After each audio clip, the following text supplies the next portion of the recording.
कोई शक नहीं कि दोनों जगह में इंडिया गठबंधन बेहतर करेंगे। राजस्थान में पिछले बार हम शून्य थे, इस बार तो बहुत बहुत अच्छे रिजल्ट मिल जाएंगे। मैं तो गया नहीं राजस्थान क्योंकि वो हो चुका था जब मैं आ सका, लेकिन लोग मुझे जो बताए हैं वहाँ से बहुत बहुत इनकरेजिंग है।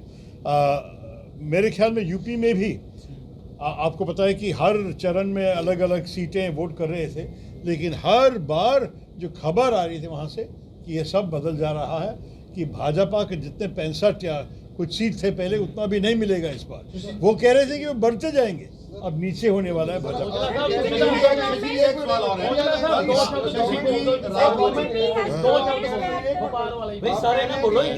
इंडिया अलायंस की गवर्नमेंट बनने जा रही है, आप ये दावा कर रहे हैं, लेकिन प्राइम मिनिस्टर कैंडिडेट का कोई भी अभी तक ऐलान नहीं किया। कई बार तो आपका ही नाम आ जाता है कि शजूद। देखिए, इस विषय पे एक पार्लियामेंट्री सिस्टम में तय करने की कोई ज़रूरत नहीं है। आपको 2004 में डॉक्टर मनमोहन सिंह के लिए वोट किया था।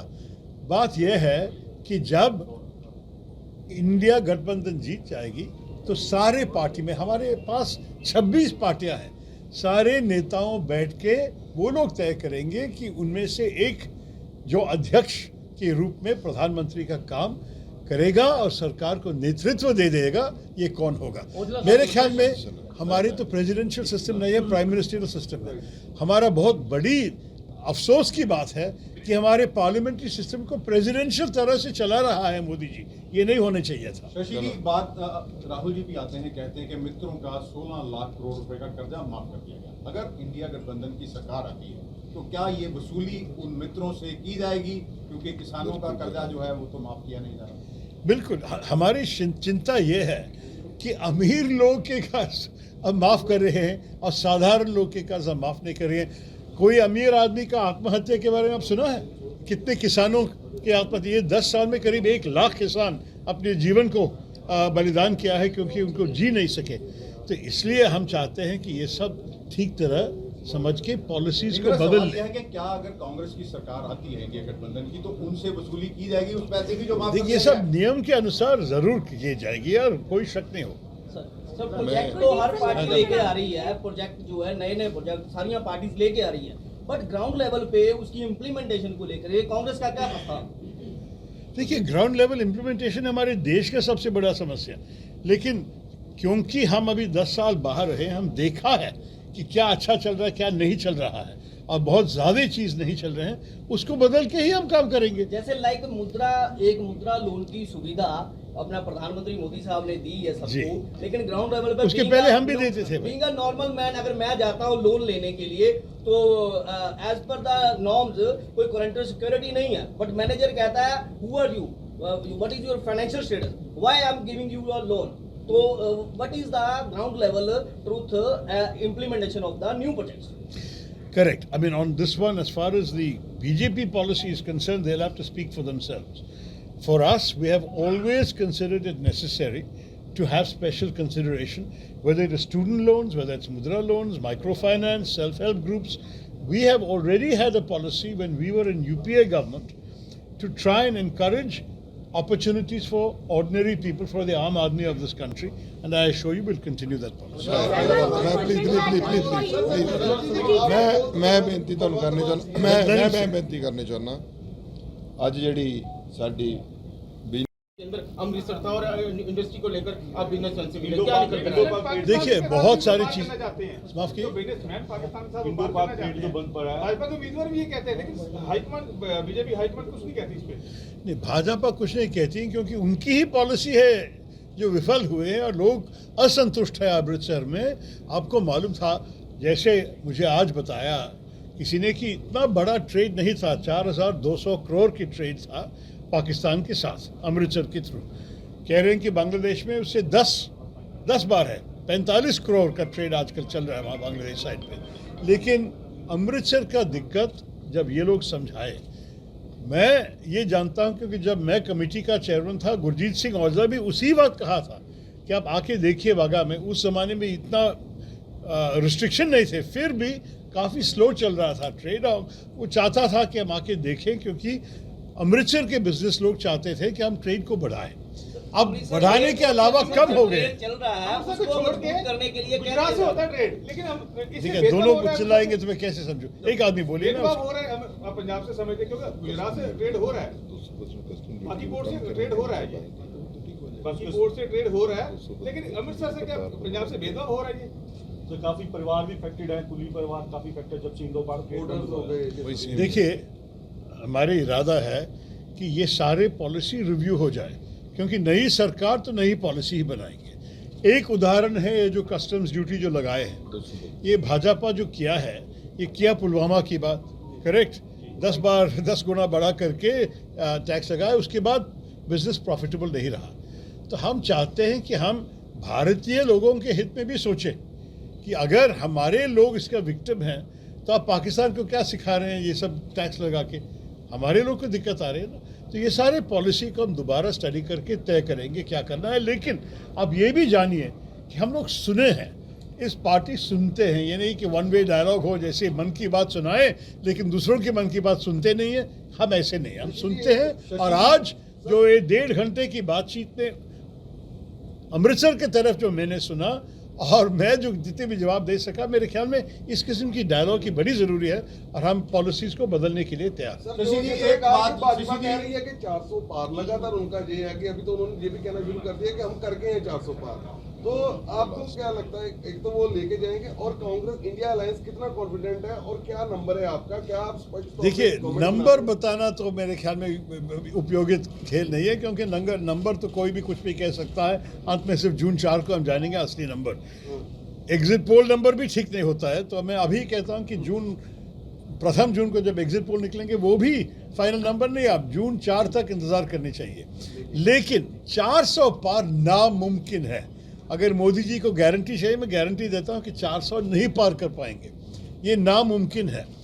मेरे ख्याल में जो मैं देखा, जैसे मैंने कहा, मैं पूरे देश में प्रचार करके ये बोल रहा हूँ कि मुझे काफ़ी स्पष्ट हुआ है कि 300 भी नहीं पार करेंगे। भाजपा का बहुत बड़ा प्रश्न है कि क्या उनको सारे उनके सहयोगी के साथ भी मेजॉरिटी पहुंच सकेंगे। हमें लग रहा है कि मेजॉरिटी नहीं मिलने वाली है भाजपा को, और इसलिए हम कहेंगे कि इंडिया गठबंधन तैयार है सरकार बनाने के लिए जून 4 को या जून 4 के बाद। और उसमें मुझे ज़्यादा शक नहीं दिखता, क्योंकि पूरे देश में हर चरण में हमने यही देखा है कि भाजपा का हाल बुरा होते रहते हैं। और जैसे किसी ने पूछा, प्रधानमंत्री के बोलने में ही ये समझ गया कि उनका मन बहुत ट्रबल्ड हो गया है, कि उनको लग रहा है कि अभी उनका हार कंफर्म्ड हो गया। इंडिया गठबंधन की अगर सरकार बनती है तो क्या अमृतसर से गुरजीत औजला को कोई जिम्मेदारी दी जाएगी? बीजेपी वाले ये कहते हैं कि अगर हमारी सरकार बनती है तो 2 बारी हार कर भी हमारा बंदा जो है मंत्री बना है। अगर इंडिया, जैसे आप दावा कर रहे हैं, बनती है तो क्या गुरजीत सिंह औजला को कोई जिम्मेदारी दी जाएगी केंद्र में? ये जवाब तो मैं नहीं दे सकता, क्योंकि मुझे कोई हक नहीं है मंत्री बनाने के लिए। लेकिन मैं ये से बताऊंगा कि गुरजीत का काम जो हम सब देखे हैं 7 साल से, ये बहुत अच्छा काम है, बहुत सिंसियर काम है, बहुत हार्ड वर्किंग प्रतिनिधि है अमृतसर का। वो बिल्कुल लायक है, ये लायक है बताने में मुझे कोई दिक्कत नहीं है। लेकिन अंत में तय करने का मुझे कोई हक नहीं बताने के लिए। को पता है कि कांग्रेस का अध्यक्ष है, उनसे पूछिए। Sir, today in Punjab, 90% of youth has been indulged in drugs. So what the steps would be taken by the Congress if they come into the... So 90% seems to be a bit high, but definitely there is a real problem of drugs, and particularly smuggling from Pakistan. We have seen it by the land, we've also seen it by sea. There have been cases in which, unfortunately, large thousands of crores of drugs have been intercepted. So we know there is a problem. What we have to do is really tighten law enforcement. And inside Punjab, the police have got to do a better job, not only at the borders when it comes in, but also when it's distributed within the cities and within the towns. It is a very dangerous problem.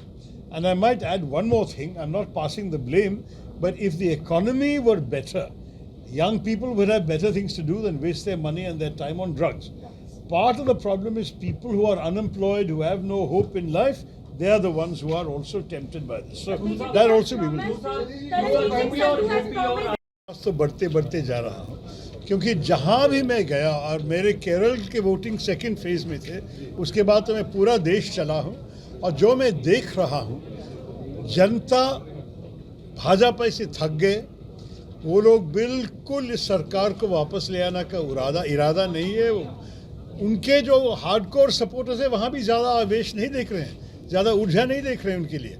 और हमारे लोगों के लिए और हमारे जो सहयोगी हैं जो दूसरे पार्टी हैं जैसे तेजस्वी बिहार में या शरद पवार साहब महाराष्ट्र में, इस किस्म के हमारे सहयोगी सारे बहुत कॉन्फिडेंस से कह रहे हैं कि उनको अच्छे सीट मिलने वाले हैं। तो हमें लग रहा है कि इंडिया अलायंस जून 4 को नई सरकार बनाएगी। इसमें सप्लीमेंट्री क्वेश्चन ये है कि जैसे जैसे 7वें फेज तक आए, मोदी जी जो प्राइम मिनिस्टर हैं जब भारतीय जनता पार्टी, इनके बयानों में एक आप देख रहे हैं कि चेंजिंग आती गई। पहले फेज में कुछ थी, सेकंड में, और जहां तक आगे टोटली बदल गई। इसका क्या कारण समझते हैं आप? देखिए, मैं तो ये समझा कि मोदी जी खुद समझने लगे कि ये हार आने वाली है, और ये हारने का एक सबूत है कि इस किस्म की बातें जो ये हिंदू मुस्लिम, वो खुद कहा कि अगर मैं हिंदू मुस्लिम बात करेंगे तो मैं योग्य नहीं है प्रधानमंत्री होने के लिए, और फिर भी ऐसे अगले दिन भी ऐसे ही कहा। तो मेरे ख्याल में उसका मन ज़रा सा बिगड़ गया, क्योंकि भी हार उनका विफलता भी साबित हुआ है, उनकी भी बन गई। मोदी साहब कहते हैं कि वोट बैंक के लिए कांग्रेस अगर मुजरा करें तो करें, मुझे कोई फर्क नहीं पड़ता। और इसके साथ ही वो कह रहे हैं कि मैं बायोलॉजिकल, मुझे लग रहा है कि मैं बायोलॉजिकल नहीं हूँ। तो क्या समझते हैं कि आप भी ये समझते हैं जैसे बीजेपी वाले समझने लग रहे हैं कि वो भगवान का अवतार है? देखिए, पहली बात यह है कि क्या ना भगवान से ना एक प्रधानमंत्री से हम इस किस्म की भाषा सुनना अच्छा लगता है। क्या आप मुल्ला, मटन, मंगलसूत्र, मुजरा, ये सब एक प्रधानमंत्री के लफ्ज़ है क्या? मुझे तो बहुत अच्छा नहीं लगता, जब क्योंकि हम सब सम्मान देते हैं, सब इज्जत देते हैं। प्रधानमंत्री स्थान तो सारे भारतवासियों का है। तो जब हम देखते हैं कि प्रधानमंत्री उस स्थान से इस किस्म के लफ्ज़ इस्तेमाल करते हैं तो हमें तो बहुत बुरा लगता है, पहली बात। दूसरी बात यह है कि ये वोट बैंक की बात आपको अच्छी तरह मालूम है कि हमारे देश में अगर एक पार्टी है जो सबके नाम में काम करते हैं और सबको एक साथ लेके जाना चाहते हैं तो कांग्रेस पार्टी है। शुरुआत से ही हमारे जो रेपुटेशन है इस देश में कि कोई भी भारतवासी नहीं है जिनके लिए एक जगह नहीं है कांग्रेस पार्टी के अंदर। तो कौन है वोट बैंक? पूरा देश है हमारा वोट बैंक। धर्म की राजनीति को छोड़ करके इंडस्ट्री लेवल पे क्या ला रही है कांग्रेस जी? अपना ਪੰਜਾਬ ਵਾਸਤੇ ਕੀ ਭਲਾ ਕਰ ਸਕਦੇ ਨੇ ਸੈਂਟਰ ਦੀ ਸਰਕਾਰ, ਕਿਉਂਕਿ ਵਿਤਕਰਾ ਹਮੇਸ਼ਾ ਹੁੰਦਾ ਤੇ ਇਸ ਵਾਰ ਕੀ ਸੋਚੇ ਜੀ? माफ कीजिए, मैं पूरा समझा नहीं आप। Punjab,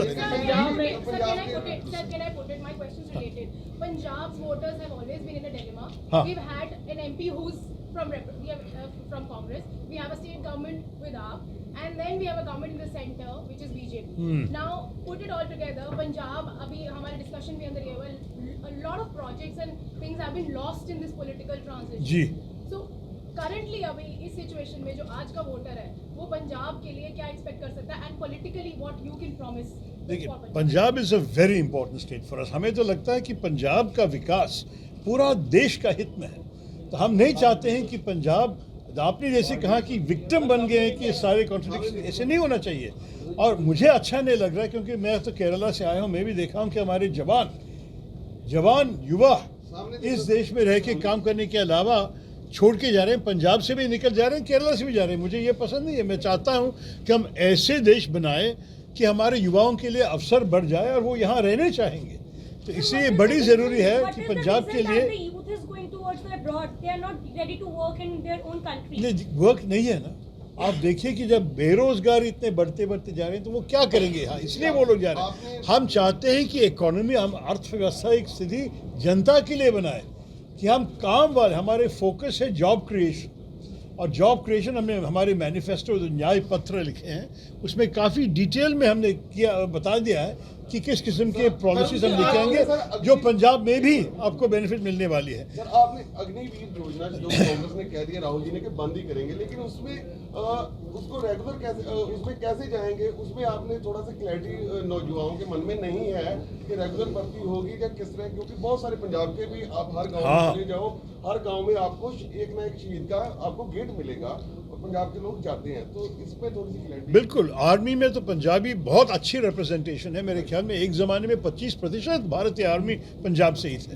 तो हम चाहते हैं कि आर्मी का प्रोफेशनलिज्म जो है, इसका जो एक्सेलेंट प्रोफेशनल क्वालिटी, मैं तो जब यूनाइटेड नेशंस में काम कर रहा था, मैं तो समाधान में, पीस कीपिंग में था, और वहाँ हमारी भारतीय फ़ौज की रेपुटेशन दुनिया के सबसे बेस्ट आर्मीज की में एक थे। तो ये है भारतीय आर्मी। अब आप 4 साल के लोगों को लेके आएंगे 6 महीने की ट्रेनिंग करके उनको फ्रंट लाइन पे भेज देंगे? क्या किस्म का हमारे आर्मी की प्रोफेशनलिज्म को खराब कर रहे हैं आप ये अग्निवीर के नाम?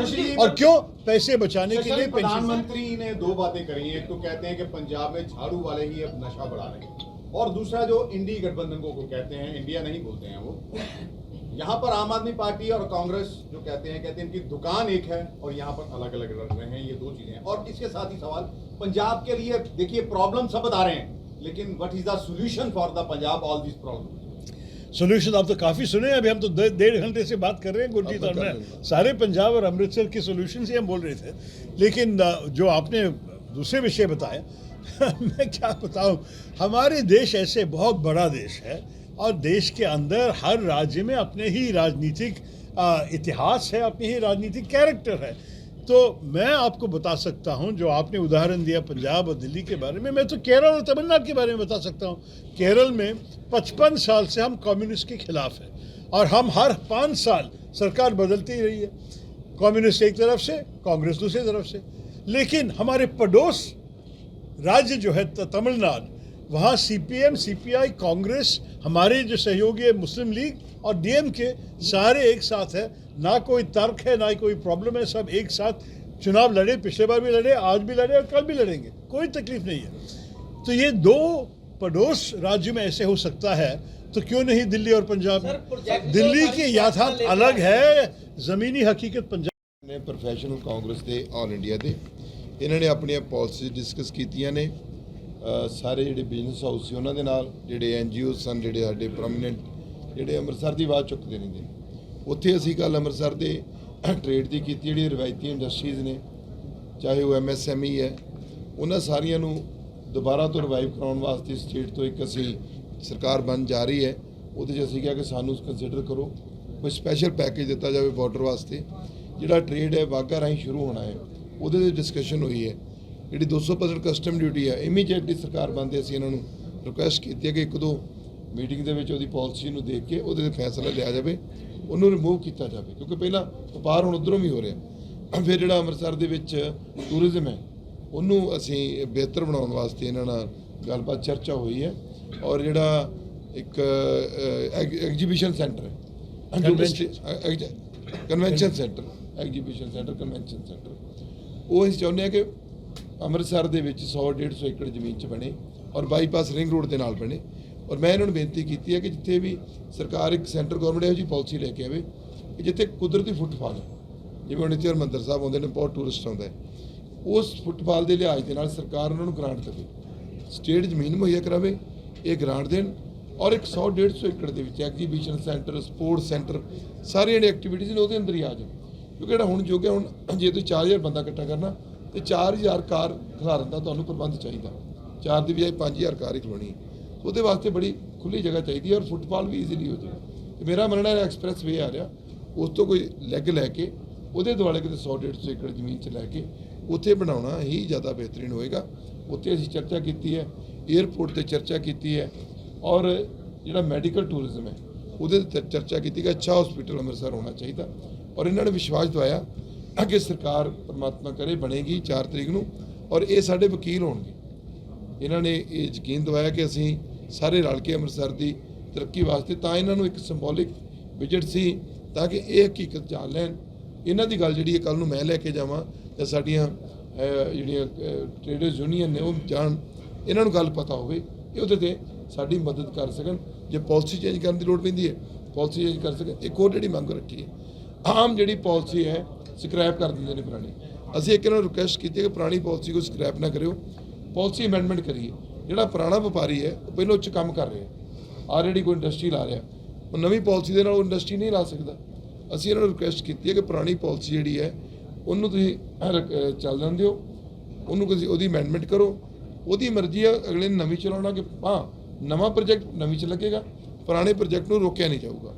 ਇਸੇ ਤਰ੍ਹਾਂ ਜਿਹੜਾ ਰੀਅਲ ਸਟੇਟ ਦਾ ਮੁੱਦਾ ਉੱਠਿਆ, ਉਹਨਾਂ ਨੂੰ ਇੰਡਸਟਰੀ ਘੋਸ਼ਿਤ ਨਹੀਂ ਕੀਤਾ ਜਾ ਰਿਹਾ, ਉਹ ਵੀ ਰਿਕੁਐਸਟ ਕੀਤੀ ਕਿ ਉਹ ਵੀ ਘੋਸ਼ਿਤ ਕੀਤੀ ਜਾਵੇ।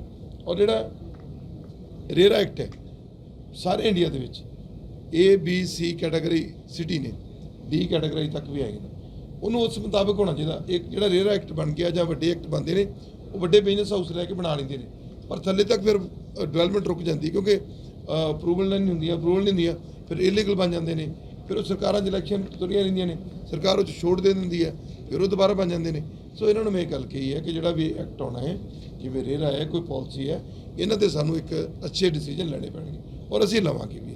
ਸਰ ਅੰਮ੍ਰਿਤਸਰ 에ਅਰਪੋਰਟ ਤੋਂ ਆਲਰੇਡੀ ਵਪਾਰ ਚੱਲ ਰਿਹਾ, ਐਕਸਪੋਰਟ ਹੋ ਰਹੀ ਹੈ, ਉਹਦੇ ਵਿੱਚ ਕੋਈ ਡਿਊਟੀ ਦਾ ਚੱਕਰ ਨਹੀਂ ਜਾਂ ਪਾਕਿਸਤਾਨ ਦੇ ਨਾਲ ਕੋਈ ਚੱਕਰ ਨਹੀਂ ਹੈ। ਉਹ ਯੂਕੇ, ਯੂਐਸਏ ਹਰ ਮੁਲਕ ਦੇ ਵਿੱਚ ਇੱਥੋਂ ਐਕਸਪੋਰਟ ਹੋ ਰਹੀ ਹੈ, ਉਸ ਨੂੰ ਪ੍ਰਮੋਟ ਕਰਨ ਵਾਸਤੇ ਕੋਈ ਤੁਹਾਡਾ ਪ੍ਰਸਤਾਵ? ਦੇਖੋ ਉਹਦੇ ਲਈ ਸਟੇਟ ਗਵਰਨਮੈਂਟ ਨੂੰ ਐਫਰਟ ਕਰਨੇ ਪੈਣਗੇ। ਸਟੇਟ ਗਵਰਨਮੈਂਟ ਅੱਗੇ ਆਵੇ, ਸਟੇਟ ਗਵਰਨਮੈਂਟ ਡਿਵਰਸੀਫਿਕੇਸ਼ਨ ਕਰੇ। ਇਹਦੇ 'ਚ ਆਪਣਾ